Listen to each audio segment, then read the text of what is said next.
اچھا اس وقت جو ملحدین ہے، اچھا پہلے تو آپ مجھے یہ بتانا کہ میں کچھ مذہبی اسکالر یا ان سے ملتا ہوں تو مجھے ایسا لگتا ہے جیسے وہ الحاد کے حوالے سے بہت وہ ہے، ان کو لگتا ہے کہ بہت سنجیدہ اس وقت مذہب کے لیے خطرہ ہے، تو کیا آپ بھی ایسا سمجھتے ہیں کہ الحاد اس وقت کا جو الحاد ہے واقعی مذہب کے لیے بہت بڑا خطرہ ہے؟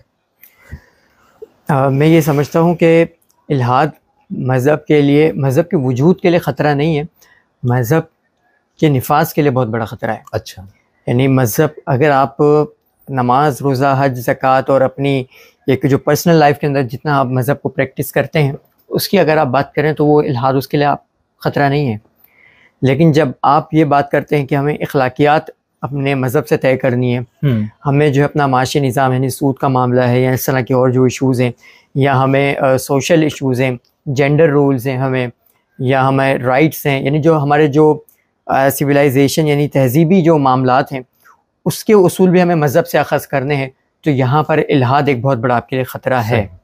تو میں تو سمجھتا ہوں کہ وہ بہت بڑا سنجیدہ خطرہ ہے، نفس مذہب کے لیے نہیں ہے، یعنی آپ کی جو رسم و رواج ہیں اس کے لیے خطرہ نہیں ہے، لیکن آپ کا جو مذہب آپ کو جو تہذیبی اصول فراہم کر رہا ہے، آپ کا مذہب جو آپ کو ایک اسٹرکچر دیتا ہے، اس کے خلاف جو بہت بڑا خطرہ ہے۔ تو ہمارے یہاں کچھ اہل علم یہ کہتے ہیں کہ مطلب جو مذہب کو ماننے والے میں نے ایک دوسرے سنا، وہ یہ کہتے ہیں کہ یہ صدی اسٹرکچرل مذاہب کی آخری صدی ہے، تو آپ کو لگتا ہے ایسا؟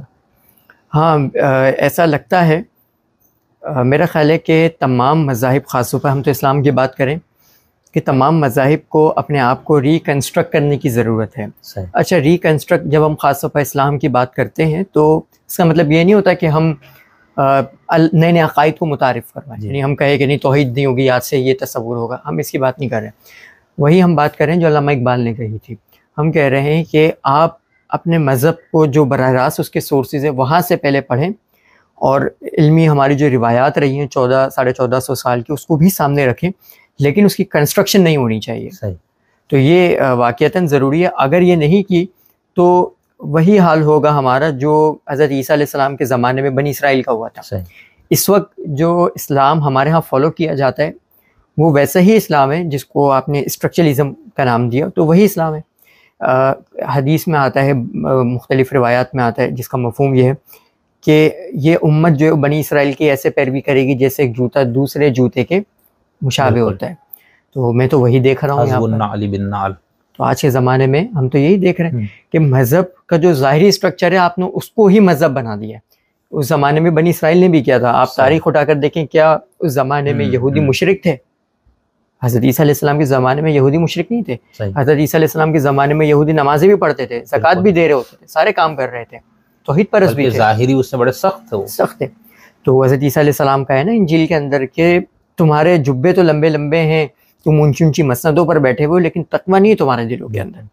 تو وہ جو مذہب کے جو روحانی پہلو تھا نا وہ ہم نے مس کر دیا۔ تو اگر آج بھی ہمیں مذہب کو یعنی الحاد کے خلاف، الحاد کے حوالے سے ہمیں کچھ کرنا ہے تو یہ جو اسٹرکچرل آپ کہہ سکتے ہیں انسٹیٹیوشنل ریلیجن جو ہے، اس کے لیے جو صحیح لفظ استعمال کیا جا سکتا ہے، ادارتی مذہب جو ہے نا، اس کی بیخ کنی کچھ ہمیں کر کے نئے سرے سے اس کو ریکنسٹرکٹ کرنا پڑے گا، اور ساری چیزوں کو نئے سرے سے دیکھنا پڑے گا۔ اچھا، وہ بائبل میں حضرت مسیح کا یہ بھی ہے نا کہ تمہاری مثال ان سفیدی پھری ہوئی قبروں کی سی ہے جو اوپر سے تو بہت خوشنما دکھائی دیتی ہے مگر اندر سڑی ہوئی ہڈیاں ہیں، تو وہ ان کے اس کو بیان کر۔ اچھا، وہ خیر آج بھی دور ایسے ہی، مجھے تو کافی جگہوں پر ایسے ہی محسوس ہوتا ہے۔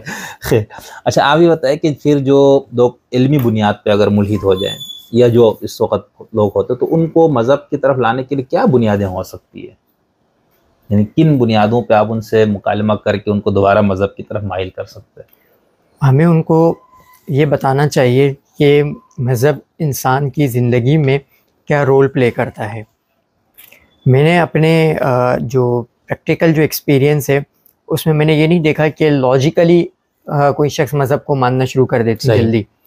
لاجیکل ایشوز ہوتے ہیں، اتنے زیادہ نہیں ہوتے، لیکن جب آپ پریکٹیکلی دیکھتے ہیں، جیسے ہم نے اپنی آخری نشست میں بھی غالباً اس پر بات کی تھی کہ مذہب اپنے وجود کو اپنے ایبسنس سے بھی ثابت کر دیتا ہے۔ آپ جن معاشروں کے اندر مذہب نہیں ہے وہاں کا آپ اسٹڈی کریں، وہاں کا جو اسٹرکچر ہے، وہاں کی جو سویلائزیشن ہے، تو وہاں آپ کو پتہ لگ جائے گا کہ وہاں پر کتنے ایشوز ہیں۔ ایک تو چیز ہے نا کہ ہم نے ظاہری و مادی ترقی دیکھ لی، لیکن انسان صرف مادی وجود تو نہیں ہے، انسان کا ایک نفسیاتی، ایک روحانی، ایک پورا ایک معاشرتی وجود بھی ہے. تو انہوں نے مادی ترقی تو کر لی، مادیت کو اپنا کر، لیکن جس چیز کو انہوں نے اپنی زندگی سے باہر کر دیا تو وہ چیز ان کی زندگی سے باہر نکل گئی. تو مذہب کو جب ایبسنس کے اندر آیا تو وہاں پر کیا بھیانک نتائج پیدا ہوئے، آپ ان کو وہ بتائیں. تو اس بنیاد پر میرا خیال ہے کہ آپ قائل کر سکتے ہیں کہ انسان ایک مقام ایسا آتا ہے جہاں انسان عاجز ہو جاتا ہے اپنی عقل کے لیے بھی، اپنے پوری علم کے اعتبار سے بھی. تو وہاں پر آپ کو پتہ چلتا ہے کہ مذہب آپ کو کہاں پر سپورٹ کر رہا ہے. صحیح.